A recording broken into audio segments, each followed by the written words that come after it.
तुष्टो वागुं सह तनोभिव्यसेमा देवहितं जत् आयोः स्वस्ति न इन्द्रः वृद्धश्रवाः स्वस्ति न पूषा विश्ववेदाः स्वस्ति न तार्क्ष्यः अरिष्टनेमिः स्वस्ति न बृहस्पति दधातु। ॐ शान्तिः शान्तिः शान्तिः। ॐ हरि ओम। O gods, may we with our eyes hear what is auspicious. May we with our eyes see what is auspicious. May we enjoy the life allotted to us by the gods, offering our praise with our bodies strong of limb. May Indra, the powerful, the ancient of fame, vouchsafe us prosperity. May he, the nourisher and the possessor of all wealth, give us what is well for us. May the Lord of swift motion be propitious to us, and may the protector of the great ones protect us too. Let us discuss the Mundaka Upanishad, which comes under the Atharva Veda.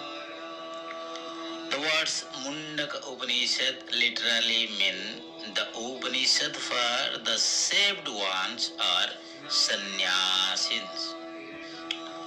Divided into 3 chapters, this Upanishad draws a distinct and well-cut line or marked division between the higher knowledge of Brahma, that is Paravidya, and the lower knowledge of the phenomenal world, that is Aparavidya.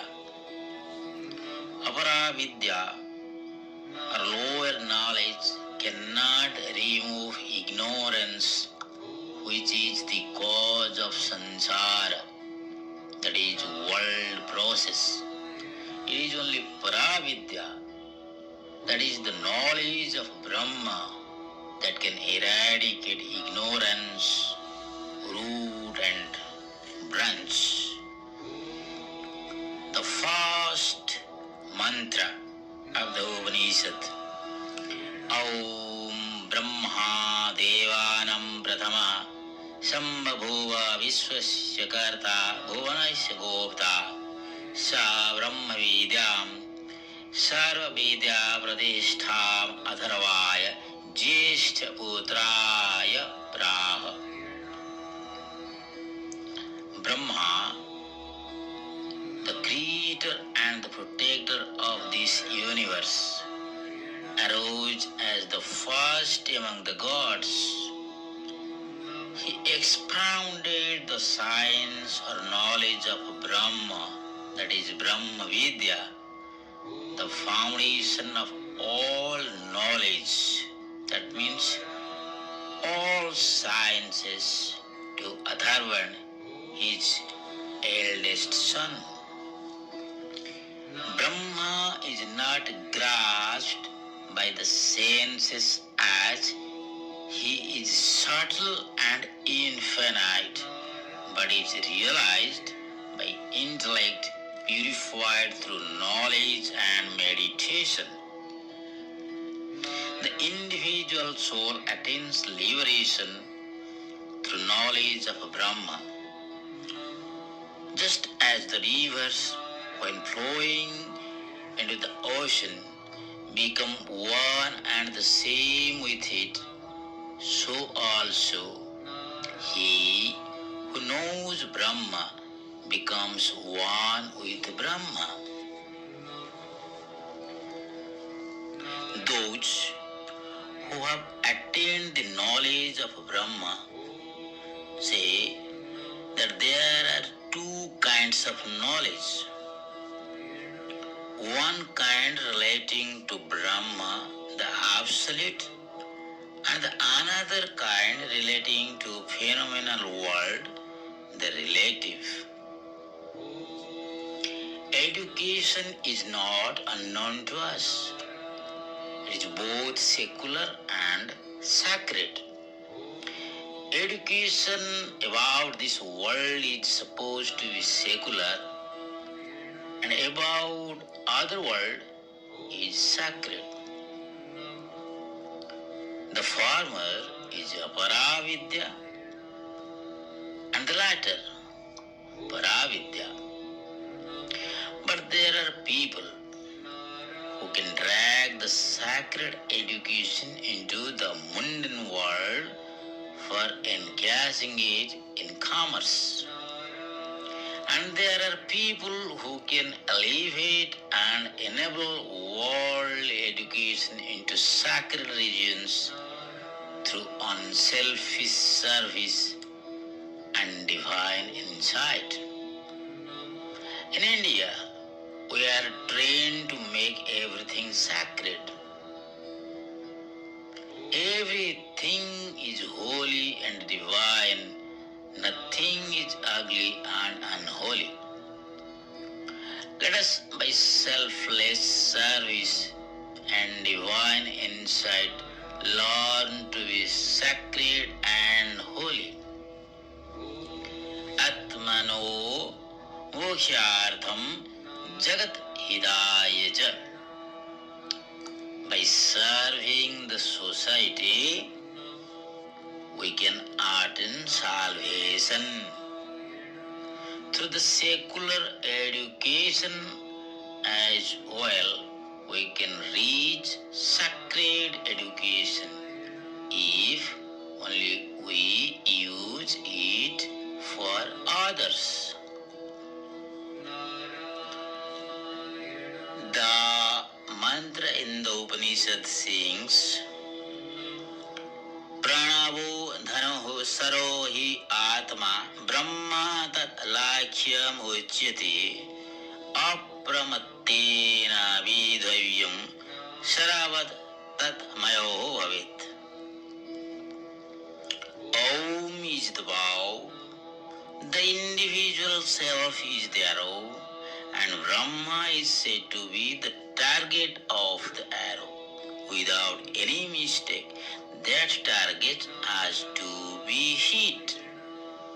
When that is done, the arrow becomes one with the target.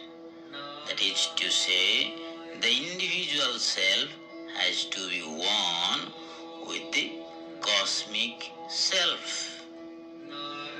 By practicing truth and by following dharma, we can realize Brahma. So Om is the bow, embodied soul is the arrow, and Brahma is the target. We can enjoy ecstasy of enlightenment when we unite our soul to the Supreme Soul by practicing meditation Om with concentrated mind. Again the Upanishad sings, Dva suparnasa yujaha sakhaya samanam vriksha parisa sujati tayo anyaha pipalam swadu ati anasnanayo abhijagasiti.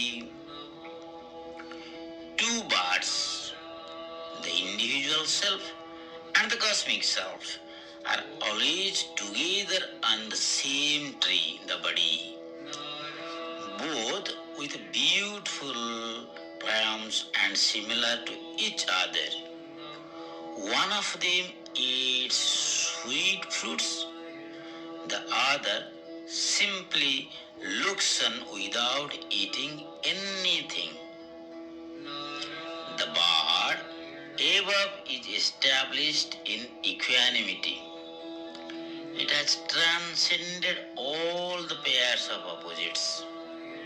The bird below is alternating between the opposites, sweet and sour, good and bad, favorable and unfavorable. Simultaneously, It was climbing off to reach the calm bird. Similarly, let us ascend to the heights of peace through the pairs of opposite experiences in the world. Again the Upanishad sings, Satyameva jayate nanodam satyena panta vidato devayana enakraman rusayo hi aptakama yatra tat satyaisya paramam nidhanam. Truth alone prevails, not untruth, for the broad path to heaven runs through truth. The sages who have overcome desires attain that goal which truth leads to. Truth is not an abstract term. It can be put into practice. Let's speak truth. The one advantage of speaking truth is we need not remember what we have spoken on a previous occasion. And then the mouth that is accustomed to telling truth will never tell a lie. Whatever comes out of a truthful mouth will be true. Finally, truth always trumps, and that is what we find in the story of Harishchandra. All trials and revelations are only to testify to the efficacy of truth. The Upanishad, in its last mantra, sings Tat etat satyam rusi angira urovaja na etat achernamarta adhite nama paramarusevhyo nama paramarusevhyah. The knowledge of Brahma has been handed down from Brahma and the rest from preceptor to disciple. Prostrations to the great rishis, sages, and all Brahma Vidya gurus, Narayana, Brahma, Vasishtha, Sakti, Vyasa, Suka, Gaudapada, Govindapada, Shankara, and the rest who have directly seen Brahma through intuition and realized him. Prostrations again to them. Mundaka Upanishad explains the process of Brahma Vidya precisely and dramatically. Om Bhadram Karane Shruniyama Deva Bhadram Pasyema Shashijatra Stirai Angai Tushtu Vagam Sahatanu Bibhyasema Devahitam Jat Ayo Swasti na Indra Vriddhasravaha Swasti na Pusa Vishwavedaha Swasti na Tarhya Arishtanemi Swasti na Bruhaspati Dadhatu. Om Shanti Shanti